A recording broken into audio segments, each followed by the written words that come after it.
Assalamualaikum warahmatullahi wabarakatuh. Perkenalkan, nama saya Novi Armadani dari Program Studi Bimbingan Konseling Islam. Di sini saya ingin membahas tentang PPT saya yang berjudul Perkembangan Sosial, Emosional, dan Moral. Baik, selanjutnya itu ada perkembangan. Perkembangan adalah pribadi dan sosial sangat penting untuk kemampuan motivasi, mengajar, dan berhasil berinteraksi dengan siswa di berbagai usia. Selanjutnya ada tahapan-tahapan. Tahapan perkembangan psikososial Erikson seperti Piaget, Erikson tidak memiliki pelatihan formal dan psikologi. Tetapi sebagai seorang pemuda, ia dilatih oleh Freud sebagai seorang psikoanalisis. Erikson berhipotesis bahwa orang melewati 8 tahap psikososial. Baik, yaitu ada tahap pertama, kepercayaan versus tidak kepercayaan, lahir hingga 18 bulan. Tujuan masa bayi adalah untuk mengembangkan kepercayaan dasar di dunia. Erikson mendefinisikan kepercayaan dasar sebagai kepercayaan esensial dari orang lain serta rasa mendasar tentang kepercayaan diri sendiri. Ibu atau sosok ibu diri bayi biasanya adalah orang penting pertama di dunia anak. Baik, selanjutnya ada tahap kedua, otonomi versus keraguan, 18 bulan hingga 3 tahun. Pada usia 2 tahun, sebagian besar bayi dapat berjalan dan telah belajar cukup tentang bahasa untuk berkomunikasi dengan orang lain. Selanjutnya ada tahap ketiga, inisiatif versus rasa bersalah, 3 hingga 6 tahun. Selama periode ini, keterampilan motorik dan bahasa anak-anak yang terus matang memungkinkan mereka untuk menjadi semakin agresif dan bersemangat dalam mengeksplorasi lingkungan sosial dan fisik mereka. Anak berusia 3 tahun memiliki rasa inisiatif yang berkembang yang dapat didorong oleh orang tua dan anggota keluarga atau pengasuh lainnya yang mengizinkan anak-anak untuk berlari, berlompat, bermain, meluncur, dan melempar. Selanjutnya ada tahap keempat, industri versus inferioritas, 6 hingga 12 tahun.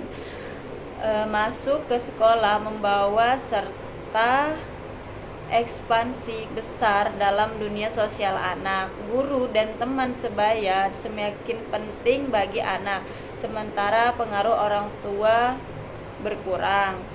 Selanjutnya tahap kelima, identitas versus kebingungan peran, 12 hingga 18 tahun. Pertanyaan siapa saya menjadi penting selama remaja. Untuk menjawabnya, remaja semakin berpaling dari orang tua dan ke kelompok teman sebaya. Erikson percaya bahwa selama masa remaja, fisiologi individu yang berubah dengan cepat ditambah dengan tekanan untuk membuat keputusan tentang pendidikan dan karir masa depan, menciptakan kebutuhan untuk mempertanyakan dan mendefinisikan kembali identitas psikososial yang ditetapkan selama tahap awal. Masa remaja adalah masa perubahan. Selanjutnya ada tahap ke-6, keintiman versus isolasi dewasa muda. Begitu orang muda tahu siapa mereka dan kemana mereka akan pergi, panggung disiapkan untuk berbagi hidup mereka dengan orang lain. Orang dewasa muda sekarang siap untuk membantu hubungan kepercayaan dan keintiman baru dengan individu lain, pasangan dalam persahabatan, seks, persaingan, dan kerjasama. Hubungan ini harus meningkatkan identitas kedua pasangan tanpa menghambat pertumbuhan keduanya.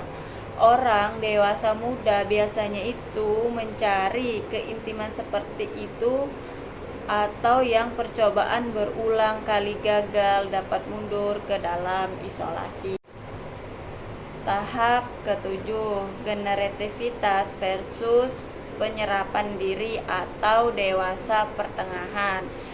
Generativitas adalah minat dalam membangun dan membimbing generasi berikutnya, atau biasanya orang mencapai kebangkitan melalui membesarkan anak-anak mereka sendiri. Namun, krisis tahap ini juga dapat berhasil diselesaikan melalui bentuk produktivitas dan kreativitas lain.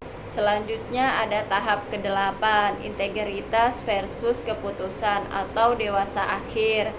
Pada tahap akhir perkembangan psikososial, orang melihat ke belakang seumur hidup mereka dan menyelesaikan krisis identitas terakhir mereka. Penerimaan pencapaian, kegagalan, dan keterbatasan akhir membawa serta integritas atau keutuhan dan kesadaran bahwa hidup seseorang telah menjadi tanggung jawab sendiri.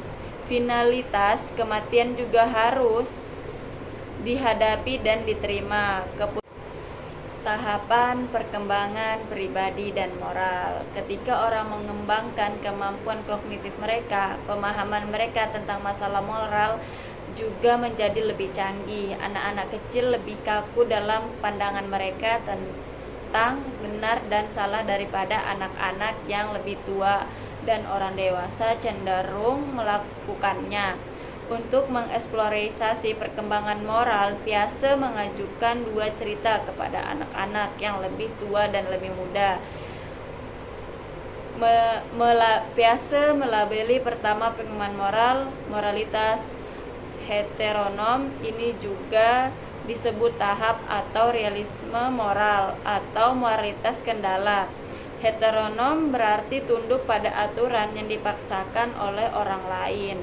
Selanjutnya ada tahapan penalaran moral Kohlberg.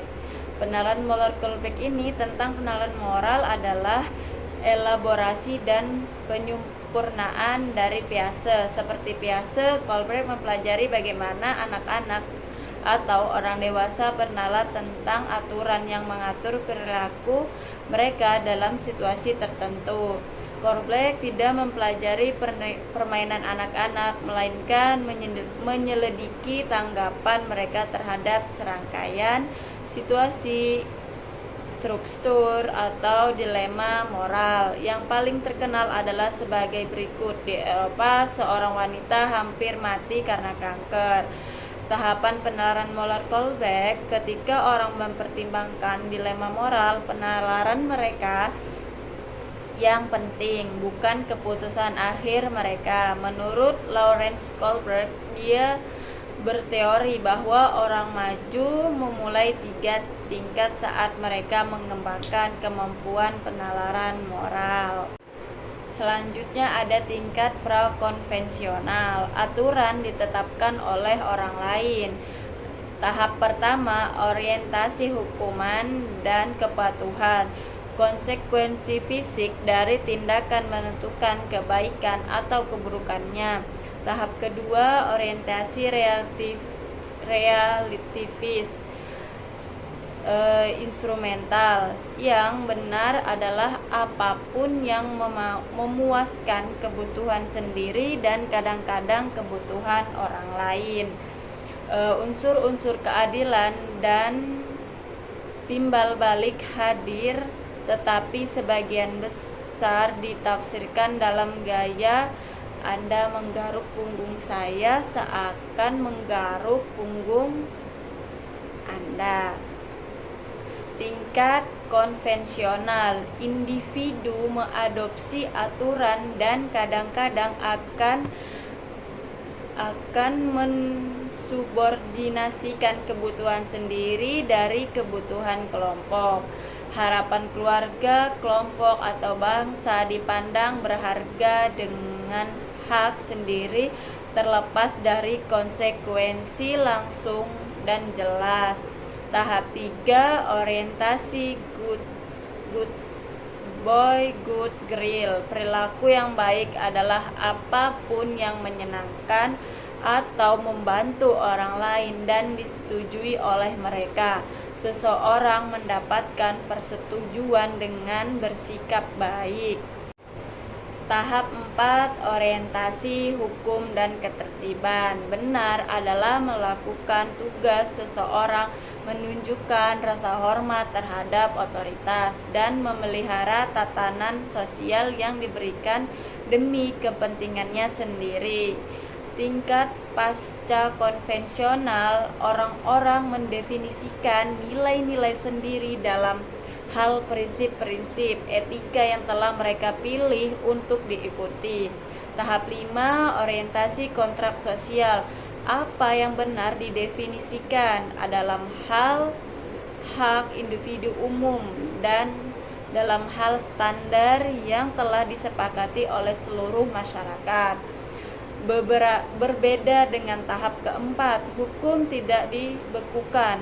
Mereka dapat diubah untuk kebaikan masyarakat.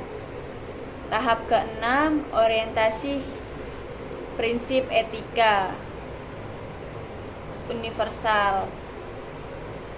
Apa yang benar didefinisikan oleh keputusan hati nurani sesuai dengan prinsip-prinsip etika yang dipilih sendiri.